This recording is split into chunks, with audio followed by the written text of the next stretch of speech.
Awali hadis yang diriwayatkan oleh Imam Ahmad dan juga melanjutkan materi 2 pekan yang lalu. Wa qala an-nabiy sallallahu alaihi wasallam, bersabda Kangjeng Nabi Muhammad sallallahu alaihi wasallam.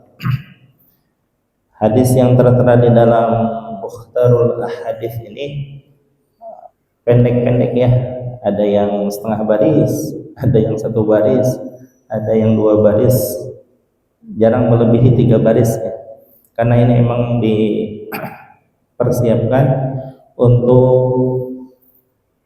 lebih memahami dan juga lebih menghafalnya gitu ya. Bismillahirrahmanirrahim. Inna ahabba, sesungguhnya yang ahabba di sini berasal dari kata hub. Hub artinya cinta. Ahabba menggunakan isim tafdil, artinya lebih dicintai. Ada hub saja, ada al-habib, ada ahabba. Apa itu ahabba? Karena memang isim tafdil itu mengungguli semua yang ada. Ahabba itu yang paling dicintai oleh Allah. Inna ahabba, sesungguhnya yang paling dicintai oleh Allah Subhanahu wa ta'ala, ibadillah, di antara hamba-hamba Allah, di antara sekian banyak hamba Allah, digolongkan 2 secara garis besar ya. Pertama, mukmin. Mukmin ini sudah include berarti mukmin mukminah gitu ya. Muslim, kalau disebutkan muslim ya berarti muslim muslimah semuanya gitu ya. Yang kedua, secara gampangnya non muslim lah gitu ya. Ada muslim, ada non muslim. Untuk saat ini sensus dunia kurang lebih penduduk seluruhnya 7,3 miliar. 3,4 miliarnya itu adalah kaum muslimin. Berarti untuk saat ini yang masih hidup, bahwa golongan yang katakanlah kalau 2 berarti 1 di antara 2 berarti kaum muslimin minoritas ya kalau di kancah dunia internasional. Kaum mukminin itu minoritas, tapi di hadapan Allah Subhanahu wa ta'ala, subhanallah, inilah golongan yang sa'idun fid dunya wa sa'idun fil akhirah, bahagia di dunia, bahagia di akhirat. Walaupun katakanlah semiskin-miskinnya kaum muslimin, kalau ada yang miskin gitu ya, itu lebih kaya daripada orang-orang non-muslim. Kenapa lebih kaya? Karena mereka memiliki 3 kenikmatan grandmaster. Pertama, nikmat iman. Itu suatu kenikmatan yang tidak bisa dipesan dan memang tidak bisa dibeli gitu ya.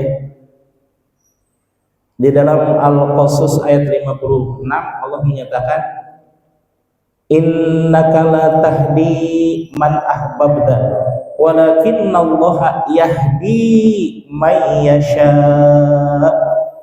Wahai Muhammad, sesungguhnya engkau tidak bisa memberikan hidayah kepada yang engkau cintai, tapi satu-satunya zat yang bisa memberikan hidayah adalah aku, kata Allah Subhanahu wa ta'ala. Ini terkait Kangjeng Nabi Muhammad SAW, karena teringat masa-masa beliau masih ada gitu ya, ketika masih hidup Abu Thalib memelihara Kangjeng Nabi Muhammad SAW dari mulai usia 8 tahun selepas dari Abdul Muttalib, karena Sayyid Abdul Muttalib merawat beliau dari usia 6 tahun sampai 8 tahun. Setelah itu maka dipegang oleh Sayyidina Abu Thalib. Padahal Abu Thalib itu bukan yang paling kaya, bukan, tapi yang paling sayang kepada Kangjeng Nabi Muhammad SAW sampai usia Kangjeng Nabi 40 tahun, karena itu terjadi Amul Husni, yaitu meninggalnya Siti Khadijah dan Abi Thalib. Itu adalah dua orang pembela Rasul yang sangat setia ya. Yang pertama karena istrinya Kangjeng Nabi itu sangat luar biasa, sampai subhanallah ya, harta kekayaan yang bukan harta kekayaan beliau aja, harta kekayaan kota Mekah pernah menjadi kekayaan beliau, menjadi milik Siti Khadijah 2/3-nya.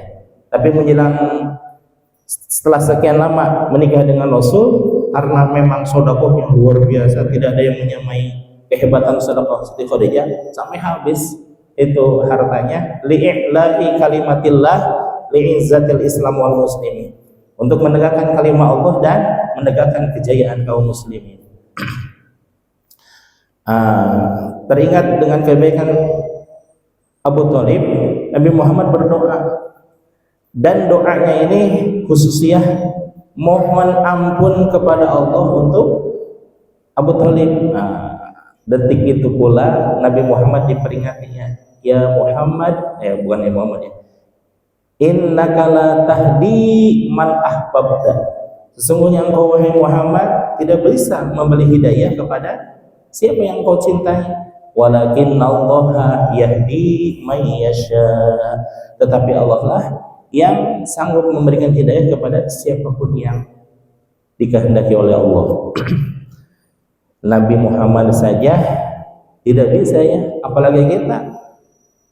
Memang ada bayi yang pesan, ya Allah, aku mah pengen dilahirkan di Cilengsi ya Allah, dan aku pengen dilahirkan dari rahim seorang muslimah, kan nggak bisa itu ya.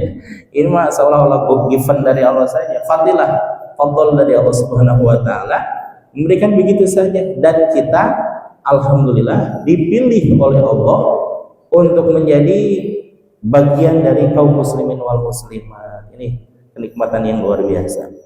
Yang kedua, nikmat Islam, ya samalah gitu ya. Tadi Abu Thalib digolongkan menjadi non muslim karena tidak memenuhi syarat disebut seorang muslim. Apa itu syarat muslim? Pertama, iqrar bil lisan, mengucapkan dengan lisan, kalimatnya sedikit, dan bagi orang Arab ini mah udah hal yang cincai ya, mengucapkan asyhadu alla ilaha illallah wa asyhadu anna muhammadar rasulullah. Hanya kalimat itu saja gitu ya. Tapi karena ego kesukuan dan ego kepemimpinan, karena memang masyarakat kota Mekah dulu menganggap Abu Thalib itu pemimpin besar lah, sampai-sampai mereka menyatakan kepada Abu Thalib, wahai Abu Thalib, kalau engkau berani-berani untuk masuk ke dalam Islam, maka engkau tidak akan dianggap pemimpin lagi, dan makammu tidak akan dimakamkan di pemakaman pembesar Quraisy. Maka hanya dengan kalimat seperti itu ya, Abu Thalib sayangnya tidak memenuhi suara hatinya. Padahal suara hatinya itu tasdiqu bil qalbi, mengakui bahwa Kanjeng Nabi Muhammad SAW ponakannya itu adalah utusan Allah, dari akhlaknya, dari ucapannya, dari perbuatannya, dari sikapnya, dari wongke-wongnya, subhanallah, tidak ada yang menyamai atau bahkan mendekati akhlak Rasul, nggak ada. Kata Abu Thalib, kalau Muhammad bukan karena utusan Allah, bukan karena utusan Tuhan, tidak mungkin memiliki sikap yang istimewa seperti itu ya. Yang ketiga, ihsan. Ihsan itu apa? Selalu merasa diperhatikan oleh Allah. Nah, itu 3 kenikmatannya. Tapi Abu Thalib mengingkari 2/3 semuanya itu. Iqrar bil lisan tidak, tapi tasdiqu bil qalbi iya, mengakui dan wa'malu bil arkan, mengejawantahkan ajaran Islam dalam kehidupan sehari-hari. Iya, karena dari awal sampai akhir Abu Thalib benar-benar orang baik, orang yang dipercaya oleh kaumnya, dan yang paling utama adalah beliau selalu menjaga akan keselamatan Kangjeng Nabi. Kalau dulu di Arab ya, kalau zaman sekarang udah nggak berlaku ya, paling ada surat rekomendasi gitu ya. Kalau dulu ada sekelompok orang yang mengatakan, penduduk Quraisy, aku menjadi jaminan orang ini, maka barang siapa yang mengganggu orang ini berhadapan dengan aku. Nah, berarti itu cuma seperti itu aja, itu dihormati luar biasa. Nah, Kangjeng Nabi Muhammad SAW dilindungi, diayomi, di segala macam, pokoknya diperhatikan oleh Abu Thalib, bahkan menjadi penjamin seluruhnya, hidup dan matinya adalah tanggung jawab Abu Thalib. Jadi masyarakat Quraisy selain takut dengan Abu Thalibnya, ya kepada Kangjeng Nabi Muhammad sih mereka sebenarnya pengen, mohon maaf ya, pengen membunuh, tapi karena Abu Thalib menjadi jaminannya, nggak berani sedikit pun gitu ya. Nah, karena tidak iqrar bil lisan, tidak mengucapkan syahadat Abu Thalib, maka tidak masuk ke dalam kaum muslimin wal muslimat. Sehingga Kangjeng Nabi ketika berdoa untuk ampunan bagi Abu Thalib diperingati oleh Allah Subhanahu wa taala. Maka bagi kita haram hukumnya mendoakan keselamatan bagi kaum mukminin. Mohon maaf, bagi kaum non muslim gitu ya, mohon maaf. Lalu bagaimana dengan ucapan, misalkan ada orang non muslim mengucapkan assalamualaikum, itu adalah doa keselamatan, apakah boleh dia jawab? Tidak. Berdasarkan Kangjeng Nabi, hikayat Kangjeng Nabi, mengucapkan assalamualaikum itu adalah salam penghormatan bagi Islam, bagi kaum muslimin. Maka bagi orang-orang yang non muslim tidak boleh menggunakan, ya boleh-boleh saja ya, mereka boleh-boleh saja menggunakan subhanallah, alhamdulillah, Allahu akbar dan lain sebagainya, tapi mereka tidak mungkin mengucapkan la ilaha illallah, tidak mungkin itu. Bagaimana dengan assalamualaikum? Ya, hak mereka untuk mengucapkan assalamualaikum, tapi bagi kita secara akidah dilarang. Cuma karena toleransi, maka kita biasa-biasa saja. Mereka misalkan assalamualaikum Mang Qadar, iya gitu aja gitu ya. Karena iya bukan jawaban salam, iya beri senyum lah gitu kan, itu lebih bagi mereka lebih terasa humanismenya, walaupun secara akidah mereka nggak tahu gitu ya. Kalau menjawab salam itu berarti kasih sayang dan juga mendoakan keselamatan gitu ya. Cuma yang boleh didoakan bagi kaum non muslim itu adalah masuk hidayahnya. Kok bisa? Karena Kangjeng Nabi Muhammad SAW pernah mendoakan non muslim dengan ucapan Allahumma a'izzal Islam bi ahadi umaraini. Ya Allah, muliakanlah Islam ini dengan kehadiran atau masuk Islamnya salah satu dari dua Umar. Yang pertama boleh Umar bin Khattab, atau yang kedua boleh Amr bin Hisham.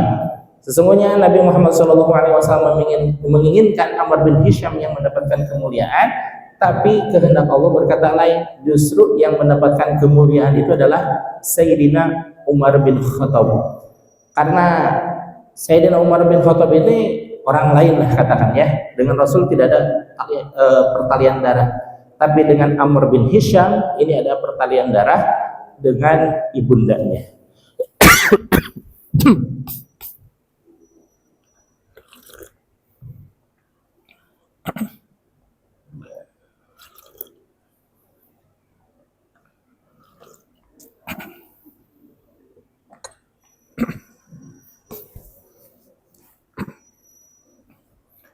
Nah, kembali ke ibarat hadis di sini bahwa inna ahabba, sesungguhnya yang paling dicintai oleh Allah ibadillah, di antara hamba-hamba Allah. Alhamdulillah kita semuanya termasuk dalam ibadillah, hamba-hamba Allah. Tapi mohon maaf nih, kalimat berikutnya bukan berarti GR nih, bukan ya. Hanya membacakan hadis Kanjeng Nabi aja. Ilallahi, di hadapan Allah,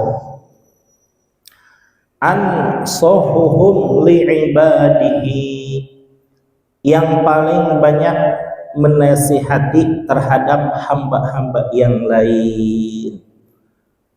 Dalam teks hadis maupun Al-Quran kita banyak menemukan kalimah-kalimah yang seolah-olah kata Rasul yang paling dicintai oleh Allah adalah yang paling banyak nasihatnya. Tapi di sisi lain Nabi Muhammad menyatakan khairun nas anfa'uhum linnas, sebaik-baik manusia adalah yang paling banyak manfaatnya bagi manusia yang lainnya. Kalau di sini man ahabba ibadillah ilallah ansuhuhum li ibadihi, bahwa yang paling dicintai oleh Allah adalah yang paling banyak nasihatnya.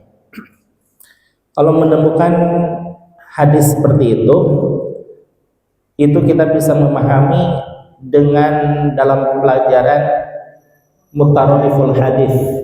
Mutarodiful hadis itu, mutarodif artinya ya bertentangan ya. Mutarodif artinya kebalikannya, atau ya seolah-olah berbeda gitu ya. Satu hadis mengatakan khairun nas anfa'uhum linnas, sebaik-baik manusia adalah yang paling banyak manfaatnya. Namun di sini nyatakan inna ahabba, yang paling dicintai oleh Allah Subhanahu wa taala adalah ansohuhum li ibadihi, yang paling banyak nasihatnya bagi manusia, bagi hamba yang lain.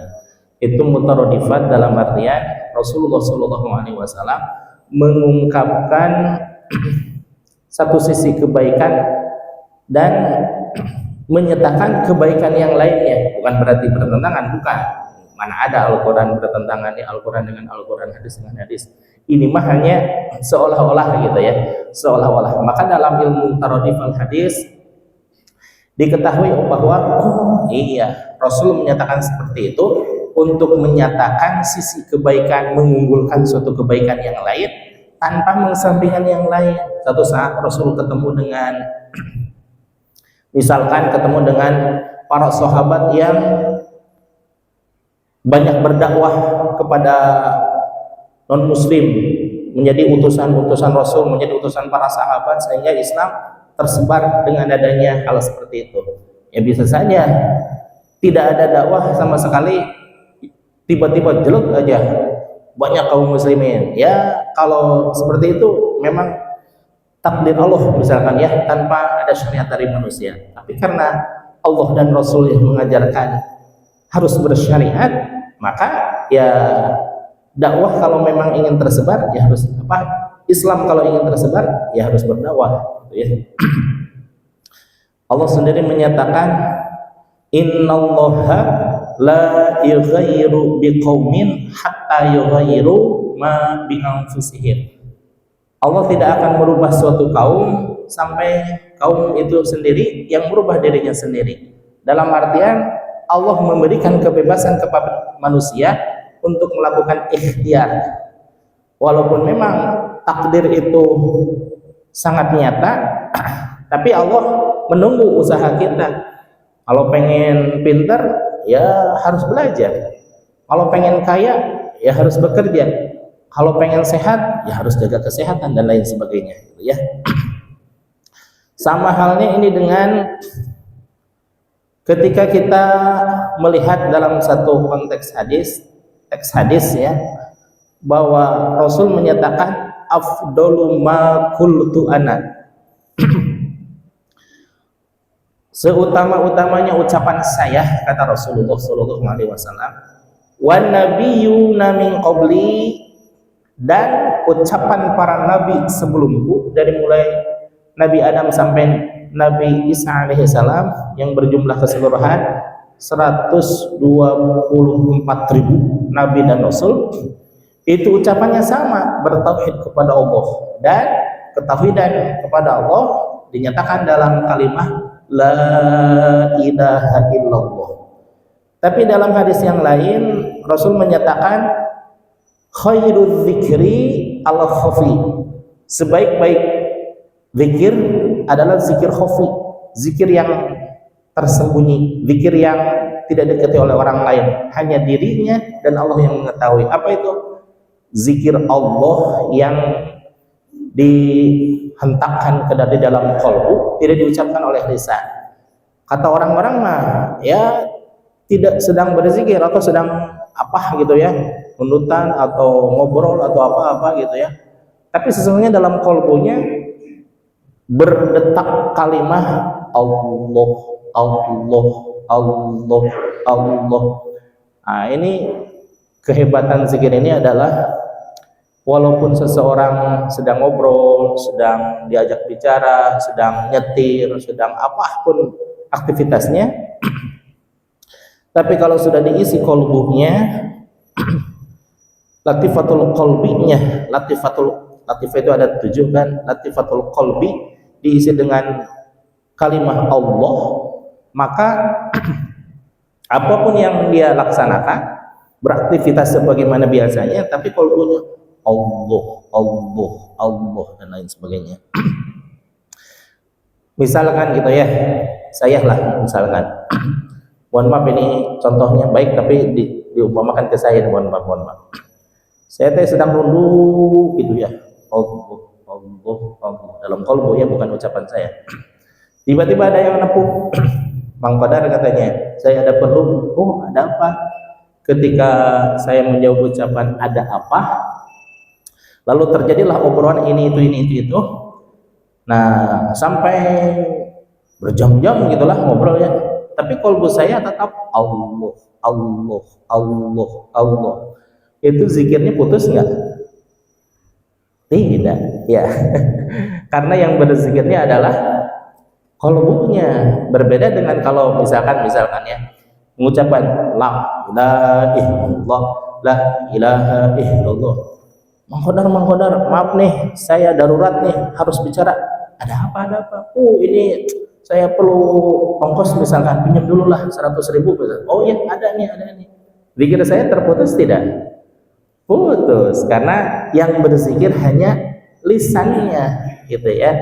Walaupun lisan dengan kolbu, ya insya Allah itu sedang berzikir, tapi kalau lisannya terputus dari ucapan la ilaha illallah, ya terputus zikirnya. Berbeda dengan kalimah Allah, Allah, Allah, itu yang disebut dengan Ismul A'zam.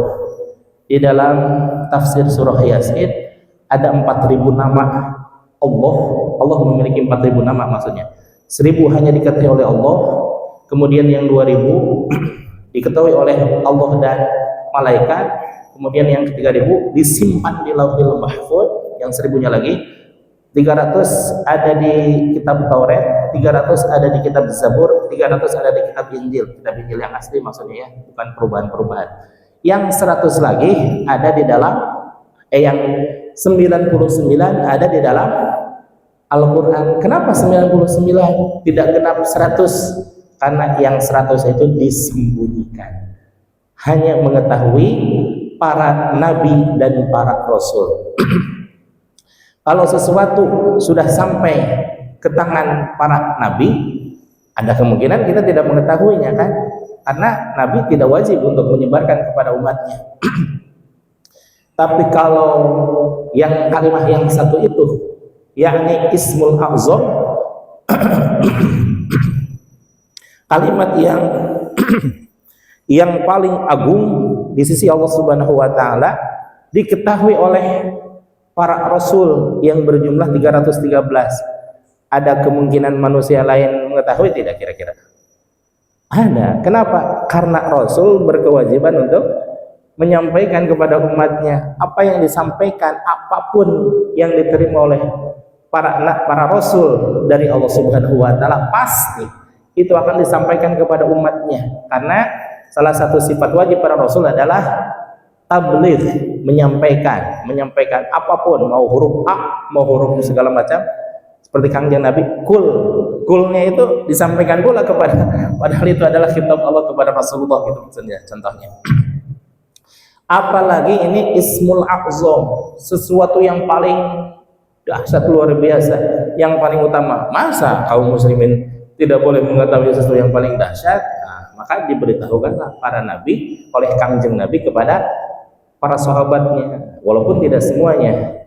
Para sahabat yang mengetahui disampaikan lagi kepada umatnya, disampaikan kepada para tabi'in yang sekian banyak mengetahui, disampaikan pula kepada tabi'in menyampaikan pula kepada para ulama salafin menyampaikan kepada para ulama khalafin menyampaikan kepada ulama kontemporer. Para ulama kontemporer menyatakan kepada santri-santrinya, ada santri Hadramaut, ada santri Mesir, ada santri Libya, ada santri datang ke Indonesia, begitu gitu ya. Nah, ternyata ismul a'zam ini diketahui oleh orang-orang yang ingin mengetahui dan berhak mengetahuinya. Apa itu ismul a'zam? Ismul a'zam itu yaitu lafaz Allah yang ditanamkan oleh, mohon maaf ya, seorang mursyid di dalam latifatul qalbi dan terus hidup. Nah, itu ya, ismul a'zam namanya. Jadi lengkaplah nama-nama Allah menjadi 4.000 nama. Jadi bukan hanya 99 nama saja, itu yang ada di dalam Al-Qur'an berdasarkan hadis Kangjeng Nabi. Inna lillahi tis'ata wa tis'ina isman. Sesungguhnya Allah Subhanahu wa taala memiliki 99 nama, fad'uhu biha, maka silahkan berdoalah engkau dengan keagungan Asmaul Husna, gitu ya. Tapi karena memang ismul a'zam itu yang paling utama, a'zam berasal dari kata azim dengan isim tafdhil a'zam, maka ya tidak ada yang mengungguli kecuali kalimat Allah itu sendiri. Nah, kalau hadis ini, inna ahabba ibadillah ilallahi ansohuhum li'ibadihi, yang paling dicintai oleh Allah Subhanahu wa taala adalah yang paling banyak nasihatnya kepada hamba-hamba yang lain, berdasarkan surah Al-Asr, wal asri innal insana lafi khusrin, demi masa, demi waktu, sesungguhnya seluruh manusia itu berada dalam kerugian.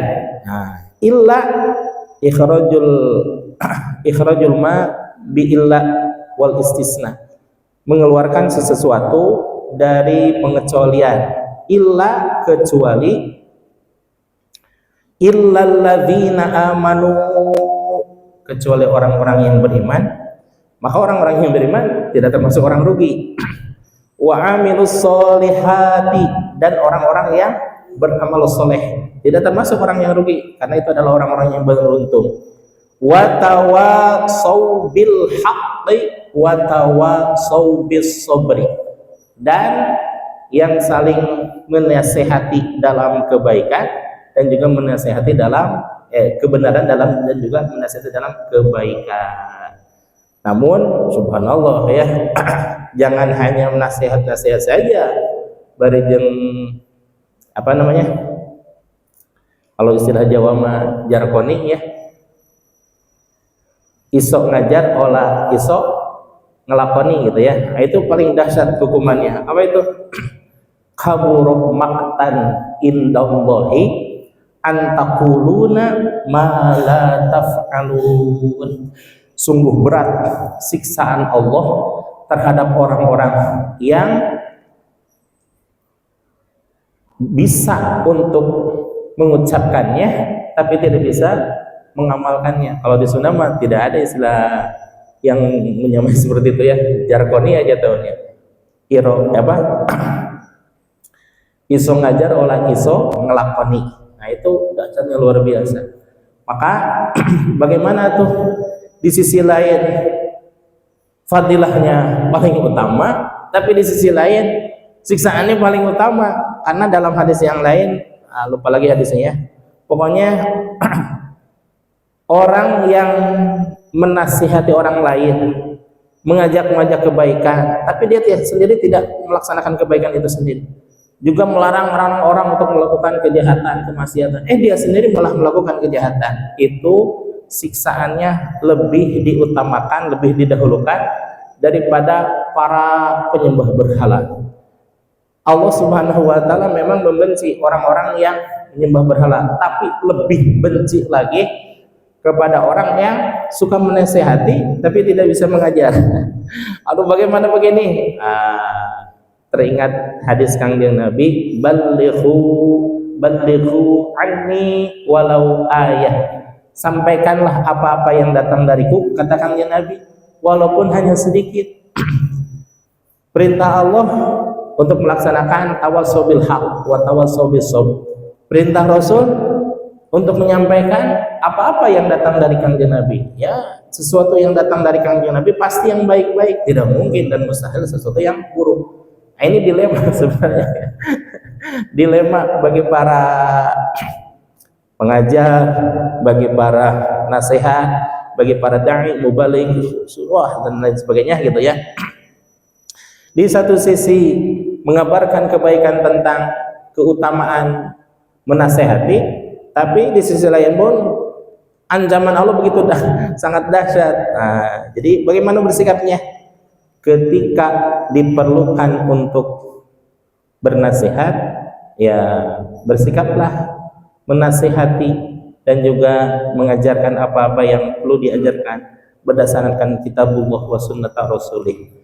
Namun kalau seandainya sedang tidak ngajar gitu ya, introspeksi diri, hari ini apa ya kesahan saya, dari mulai bangun pagi, bangun tidur, menjalankan aktivitas sampai tidur itu sendiri dihitung-hitung sampai 12 jam,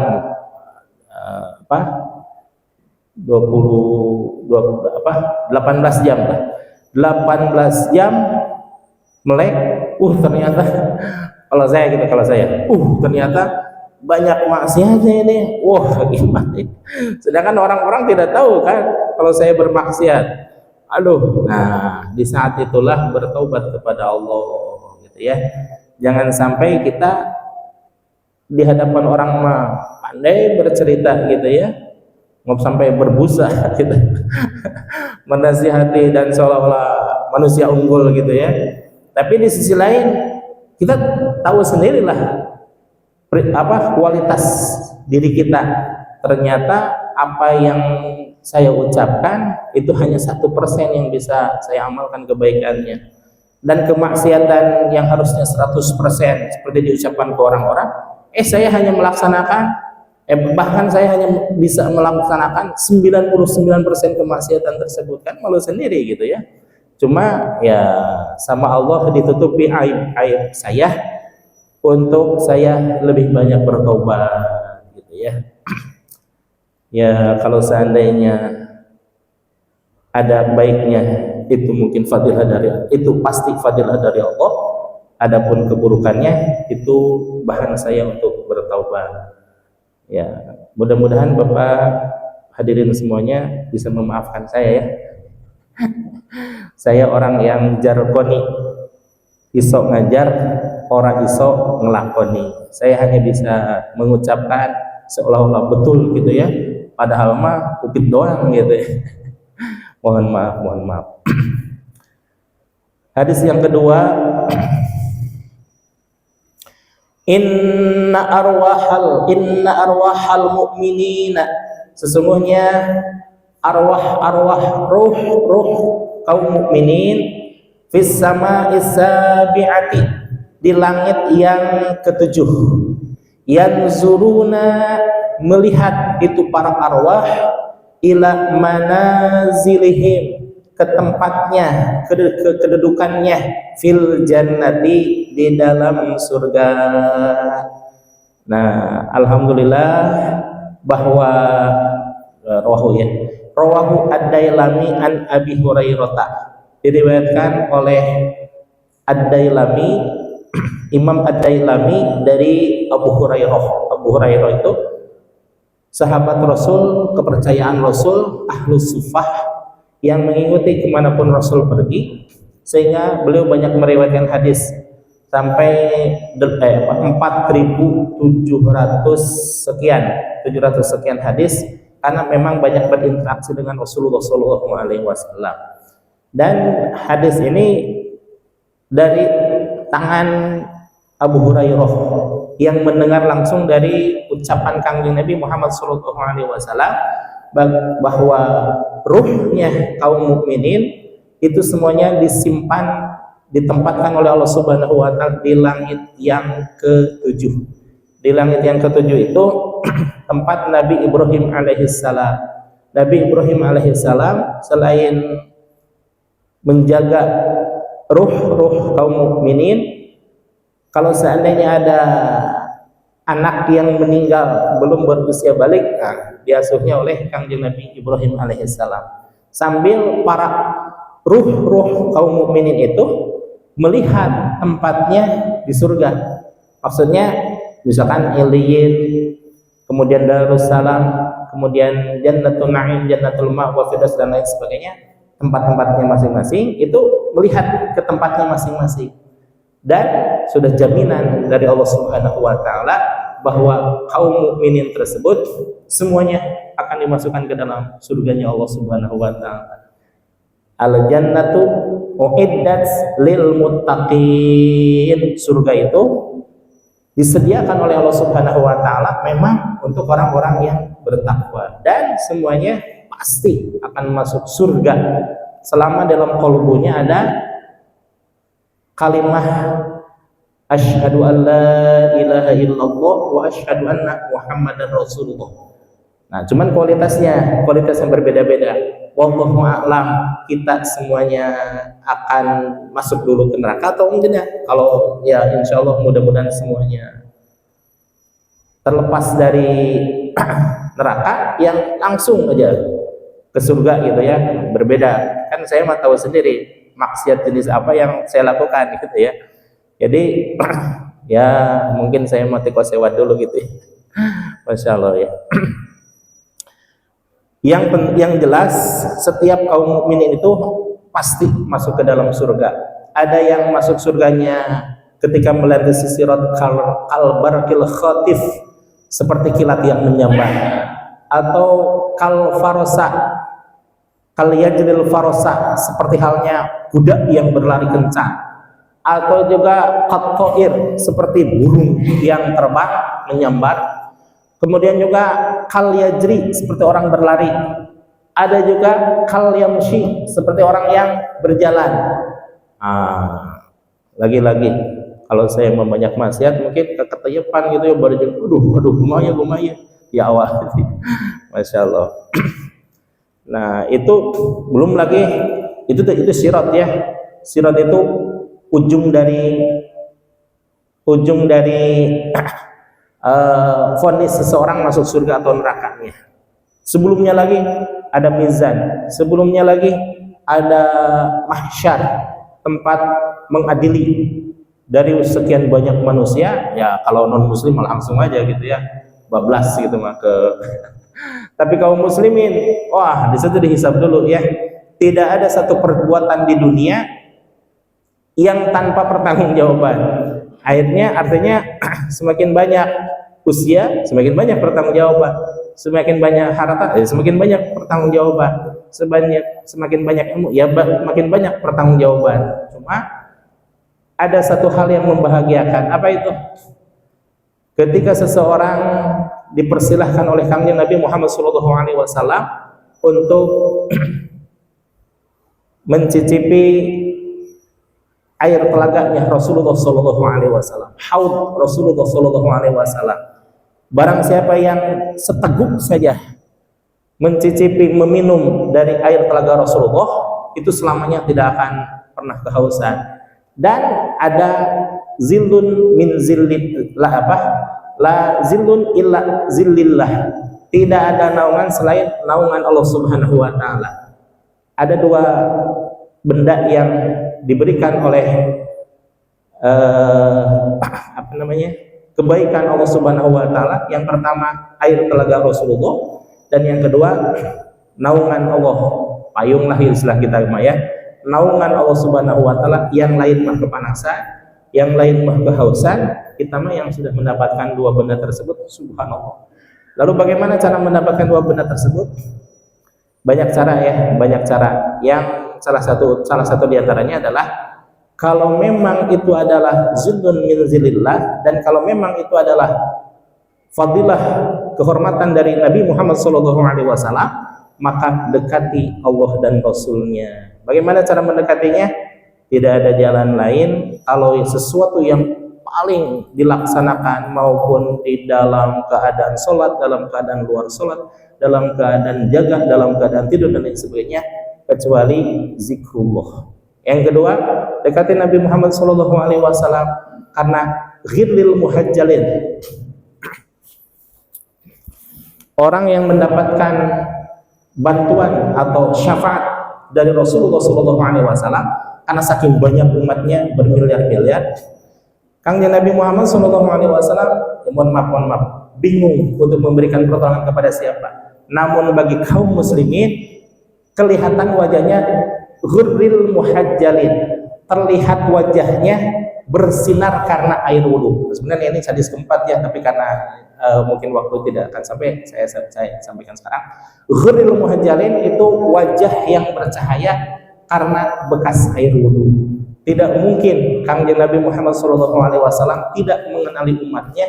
Dari sisi wajahnya pun sudah kelihatan, oh itu umatku, maka saya harus menolongnya. Maka diberikanlah air telaganya Rasulullah SAW. Mudah-mudahan insya Allah kita semuanya mendapatkan telaga Rasulullah SAW karena kita banyak membaca sholawat. Yang kedua, kita mendapatkan yang paling hebat nih, mendapatkan zillun min zillillah, naungan dari naungannya Allah Subhanahu wa taala, yang itu tidak akan didapatkan oleh kaum muslimin kecuali membeli apa yang disenangi oleh Allah Subhanahu wa taala, salah satunya dengan zikrullah ya. Mudah-mudahan insyaallah kita senantiasa mendapatkan keberkahan dari Allah, syafaatul uzma dari Rasulullah, dan hidup kita senantiasa diikhlaskan dan diistiqomahkan untuk menjalani